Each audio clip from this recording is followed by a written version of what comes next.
I sent you earlier on a video about Dove. Yeah, that was great. So for the people that haven't seen it, Dove is on a mission to challenge and change female representation in video games and help make gaming a positive space for women and girls. So they've created this video of a like superhero, girl superhero, and she slays this evil baddie, and then she gets back into the changing room and takes her armor off and gains 80 pounds. Yeah, that was odd. Immediately, and then like sits down, puts her hands behind her back, and realizes I don't need to wear the armor that is holding me in, and then she goes out and like keeps on fighting, but now she's 80 pounds bigger. Yeah.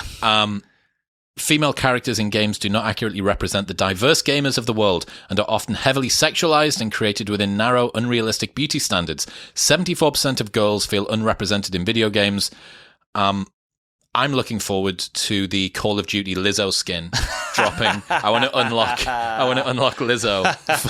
It's too big of a target. The terrorists, it's too easy. But here's my thing with it. A couple things. I love the idea of the animator being like, the director's like, we need her fatter. So he's like, oh, shit, all right. So he has to make her bigger. But also, I get it. Like, I'm all about helping women and having them being represented. But aren't we going, it's getting hacky now. Like Miller Lite, Bud Light, all the Starbucks had a big commercial with the trans. And you're like, well, now it's just hack. The whole thing with the marketing and stuff like this kind of art, you got to go a new way. Isn't that the whole point of being original? Like, when they zig, you zag, and they're all zagging. Everybody's going in the same direction. Yeah, so I'm like, to me, it's not even about the woke shit or whatever you want to call it. It's like, you're just being unoriginal now. It's boring. Well, I think the main concern that people and have... predictable. It's kind of the same as the supply-demand problem for racism, which is, it doesn't seem genuine. Yes, it's forced. Yeah. Completely forced, completely, what do you call that? Starts with a C. Contrived? Thank you. You nailed it. Fuck yeah. Wow. Tapped in. We're tapped in together. Our periods are synced. That's a menstrual cycle, exactly. Minstrel cycle. Minstrelly cycle. So, yeah, I think it's just that people don't believe that this is this actually coming from a place of genuine sympathy, or is this coming from, what's it called? Woke washing. Yes. Madison Avenue. Yeah, I learned, what was the fucking thing? Woke washing is allowing brands to monetize virtue signaling. It conceals the less altruistic business practices. So Miller Lite and Bud Light, as two good examples that you brought up there. Where are they getting their tin from? Is anybody looking at the aluminium that goes into the cans? Is anybody, course not. Like looking at the production processes? Are they meeting sanitation standards? Are they doing all the rest of it? And it's like, no, but they gave Dylan Mulvaney a six pack with her face on it. Right. That's like enough to look over there, look over there. You don't need to look over here. Yes. And I think with the Dove thing, Dove maybe actually does feel a little bit like a company that for a long time has been fighting for different beauty standards. They've done stuff with skin. That's true. Like trying to get representation for different girls. But if you're going to fight the good fight, it doesn't feel like video games are the place that girls are looking to find their representation. Exactly. And there was no soap in that commercial. There was not one bar of soap, not a lather, not a lotion, nothing. Yeah, exactly. It was just video gaming. And I'm like, I don't know. It's also weird that we have to shoehorn women. Sure, there are women gamers, I'm sure, but like it doesn't feel like that's their big demo is these fat ladies. Like advertise on Vanderpump Rules.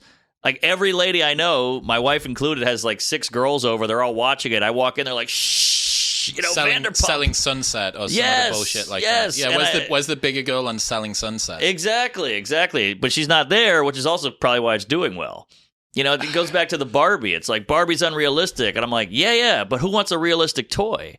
But women think they're going to think they have to look like that. I'm like, maybe they want to look like that. Or maybe, that's okay. If you want to, like, every superhero I had was jacked. I don't want a fat superhero. Well, I'm not jacked. So I put this out on Twitter earlier on, and someone replied and said, they can't wait for a version of Kratos, from God of War. Are you familiar with that guy? No. It's like just like a jacked god figure type guy. Can't wait for skinny fat Kratos or Solid Snake to be creeping around, but he's lost a foot due to diabetes. Like, I don't know. Just there seems to me, if you're so narcissistic that you need direct representation in your avatar in a computer game, there are bigger problems than simply having a fuller figured avatar are going to be able to fix. Yes, completely. And it's just human nature. We like to look at attractive things. I mean, every president who won has been taller. I think maybe except for one, but it's always a taller guy who wins. You're Full kidding. head of hair helps. Yeah. I mean, it's in men too. Like we want our men looking the right way as well. What was that? Was it Nixon? Did he do some famous debate? And Yes. He was one of them was sweaty and the other one wasn't sweaty. He did one on radio and won against Kennedy because Right. you couldn't see how good looking Kennedy was. And then when TV aired it, Kennedy won. That pretty privilege, man. Yeah, I don't know. I think it's such a shame that you have conversations that get captured by, like, there are much longer levers than trying to fix Yes. whether or not girls are being misrepresented in video games. Exactly. And let's talk to the ladies, see what they think. Also, it just, first of all, it feels so forced, but, I forgot my point. You said something. Say what you said again. Maybe it'll jog it. That I got it back. Thank you. That's all I needed was your sweet, sweet English voice. So, I lost it again. Say it again. Start talking. I got it. So that was real. But you mentioned the tin can. Where's that coming from? Yep. And then, like, here's a perfect example. Kaepernick. Everybody's blowing Kaepernick. He's kneeling. He hates police. I get it. Nike, the biggest example of all, sweatshops, we need the Asian fingers to make the shoes and all that. And you can overlook that because you're looking at the guy with the afro who's got the fist up and you go, hey, I'm a good person. But when you say to people, well, what about the sweatshop people? They go, ah. And you're like, no. You're not allowed to go, at me with the sweatshop and like Kaepernick. You have to, if you're such a morally good person and superior, Correct. You have to agree to both. But they just shut one out, and that's where I get pissed. Well, hypocrisy is just like the perfect tool that people want to point at on the internet, right? Yes. Because for the first time ever, we have this locked in stone history of every single thing that we've said precisely as we said it at the times that we said it. And it allows you to say, well, hang on, you're making this point now, but I can see that that's not exactly aligned with what you used to say previously. Right. So one of my smart friends, the one that taught me about concept creep, he also taught me that in the modern world, our opinions and our deeds have never been further apart. In the past, any opinion and any deed would have ended up being stress tested at some point. If you say that you're a good person and 20,000 years ago around the campfire, and yet every time you go out hunting, you don't bring back meat for everybody else, you just bring it for your family, eventually someone's going to go, well, come on, you keep saying that you're a good person. Right. Whereas on Twitter, no one ever actually ends up scrutinizing the way that you show up in the real world. You can be the most empathetic, pro-female person in the world, and you go home and beat your wife. Yes. And nobody knows. Well, for the most part, nobody knows. And then when people get rumbled for it, that's why it feels so satisfying to us. Yes. I think that it's because we have this sense that a lot of the people who push real virtual beauty or push digital blackface as something that should genuinely be cared about are just doing performative empathy. I don't think that we believe that it's true. Completely right. But the problem with the empathy is, like, when you're on the other side of it, like, let's say you're Ellen, who, big. And her thing is like what you said, because she was the happy, dancy, nice lady. And then when we found out she was a coos, everybody flipped on her because she was performing. But the problem is, Ellen could be like, well, I donate $1 million to charity. I do all this. I help the homeless. I help old people. But we just know about the thing. Yes. So you don't get that redeeming part. And we love, Sam Harris had a great point. He said, if the first time you hear about somebody is when they've done something wrong, maybe don't jump to hate them. That's the first thing you've heard about them.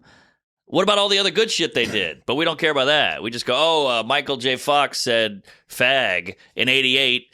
I've never heard of this guy. Like, if you're some young person, I've never heard of Michael J. Fox. I hate him now. And you're like, you hate him now because you heard one thing about him in a headline, but you totally disregard his whole other life. It's crazy. It's a shame that we sort of jump to conclusions so quickly, and this difference between opinions and deeds, the fact that you're able to behave in one way and say a different thing, and people will care about what you say more than what you do, because what you do is never seen. Exactly. But it also means that when you do try and actually put some empathy across, that gets scrutinized too. Oh, well, maybe you're just doing this because... No, I genuinely care. I care about this movement, or I care about this group of people, or this is me being earnest or vulnerable or open, and not for some perverse reason. I'm doing this because I actually care about a thing. Yeah. And immediately people use the same idea, the methodology, the skepticism they have about all the other shit from all of the other people that have been doing the concept creep, supply-demand bullshit, and then they apply it to you, and you go, "Oh God!" And I think that disincentivizes people from doing genuine, altruism as well. I agree. Yeah, it's a tough time. Makes people just not want to do anything and just hang back so they don't get yelled at. What's happening, people? If you enjoyed that, then press here for the full, unedited episode, and don't forget to subscribe. Peace.